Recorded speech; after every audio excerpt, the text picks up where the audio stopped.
ओम श्री साईनाथाय नमः। ओम श्री साईनाथाय नमः। ओम श्री साईनाथाय नमः। सभी साईं भक्तों को नमस्कार। कथा प्रारंभ करते हैं। पिछले भाग में आपको सुनाया था गुरु पूर्णिमा उत्सव का आंखों देखा हाल। आगे चलते हैं। अब शेर का बच्चा तो कुलकर्णी सरकार को मिला नहीं। अंग्रेज अधिकारी जो था वो नाराज होकर चला गया। सबसे पहले तो कुलकर्णी सरकार ने अपने आदमियों को पीटा भयंकर बुरी तरीके से।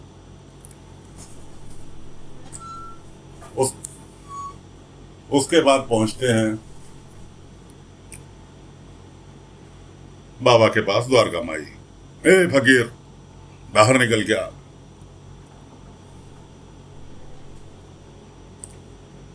बाबा द्वारका माई में थे नहीं, कहीं बाहर गए हुए थे। अपने लठैतों से कहा, तोड़ दो इस द्वारका माई को, दोबारा से वापस खंडर बना दो।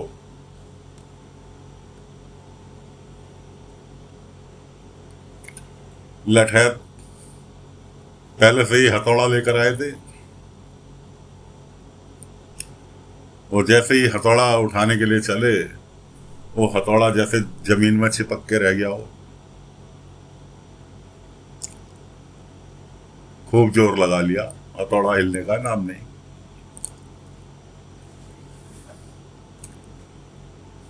परेशान कुलकर्णी अपने लठैतों को गाली बक रहे। कह रहे, सरकार ये तो उठ ही नहीं रहा, क्या भी तो तुम उठा के लाए हो कि सरकार जैसे जमीन में चिपक गया हो। इतने में बाबा आते, और बाबा के आते ही बाबा की निगाह उस हथौड़े पे पड़ी, और वो उछल के इतना ऊंचा गया, इतना ऊंचा गया। और वापसी जब आसमान से नीचे आया, अगर बाबा हाथ में नहीं पकड़ते तो वो कुलकर्णी के सिर पे गिरता।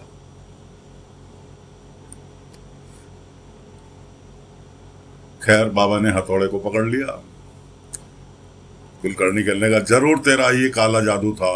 बाबा ने कहा, नहीं, मेरा काला जादू कुछ नहीं है। ये जिन लोगों ने बड़े प्यार से, विश्वास के साथ यहाँ काम करके इसको दुरुस्त किया, द्वारका माई को रंग रूप दिया, ये उनका प्यार था, जो कि आप उसे भंग नहीं कर सकते। अब कुलकर्णी आते हैं मुद्दे पे। तूने मेरे काम में टांग अड़ाई, मुझे अंग्रेज अधिकारी के सामने जलील होना पड़ा।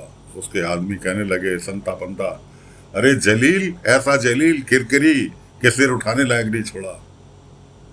कुलकर्णी सरकार की इतनी बेइज्जती की कि आज से पहले आपने भी नहीं की होगी इतनी बेइज्जती। कुलकर्णी ने अपने आदमियों की तरफ आंखें उठा के देखा। वो बेचारे दोनों, वो तो सोच रहे थे कि बड़ी तारीफ कर रहे हैं सबके सामने, और उल्टी बेइज्जती कर दी। कुलकर्णी कहने लगा, मुझे नहीं पता, अब तू ला कर देगा मुझे। वो बाघिन का बच्चा, शेर का बच्चा तू ला कर देगा, वरना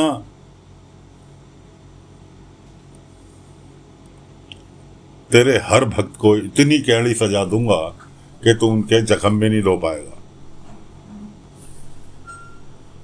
बाबा ने कहा, कुलकर्णी सरकार, कहीं जाने की जरूरत कहाँ है। लो, मैं बाघिन को यही बुलाए दे रहा हूँ, बच्चे को यही बुलाए दे रहा हूँ। बाबा ने मुंह से शेर की आवाज निकाली। सारे खिलखिला के हंस दिए कि फकीर पागल हो गया, शेर की आवाज निकाल के हमें बहला रहा है। एक बार हुआ, दो बार हुआ, सारे बाबा की हंसी उड़ाने लगे। बाबा शांत मुद्रा में खड़े। पता लगा जी, कुछ ही क्षण उपरांत शेर के दहाड़ने की आवाज आई। अब सारे चौंके, ये आवाज कैसी थी।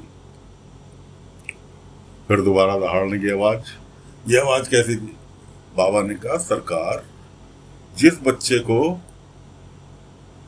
आप देना चाहते थे अंग्रेज अधिकारी को। अब वो बच्चा अकेला तो आ नहीं सकता, उसकी माँ साथ में आ रही है, यानी बाघिन साथ में आ रही है, उससे ले लेना, बच्चा दे देना, मेरा काम खत्म। अब तो सारों के चेहरों पर हवाइयां उड़ने लगी, जितने भी लोग वहां खड़े थे, कि बाघिन आ रही है। अब कुलकर्णी ने पैंतरा बदला, ठीक है, कोई बाद में देखेंगे, अब तो अंग्रेज अधिकारी चला गया रोस्टो के, अब बाद में देखेंगे, फिलहाल अभी तुरंत दे, कह दे उससे वापस जाने के लिए। बाबा ने कहा जैसी सरकार आपकी इच्छा, चलो भाई मत आना। चलो जी, कुलकर्णी मां से पैर पीटते हुए वापस निकल दिए। अब शरद को तो बना दिया था फोरमैन मिल का।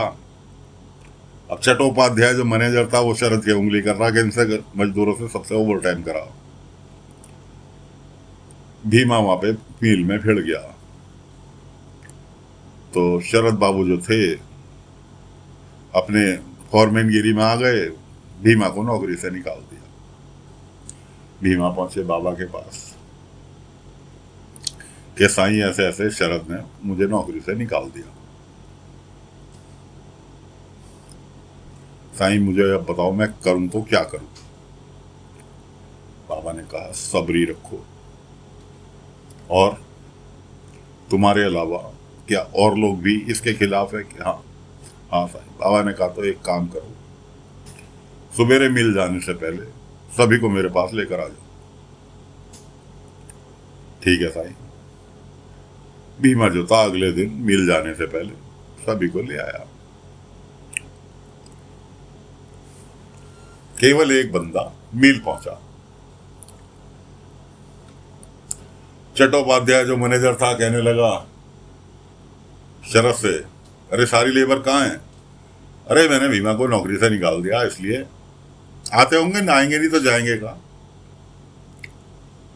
जो एक बंदा गया था वो कहने लगा कि भाई कोई नहीं आने वाला, सारे द्वार कमाई में बैठे हैं साईं के पास।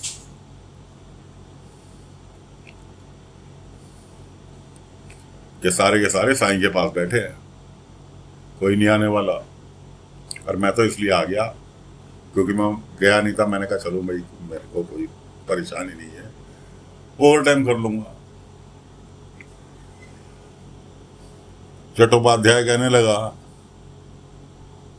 शरद से, शरद तुझे मैंने फोरमैन इसलिए बनाया था ताकि तू लेबर से व्यवस्थित काम कर सके।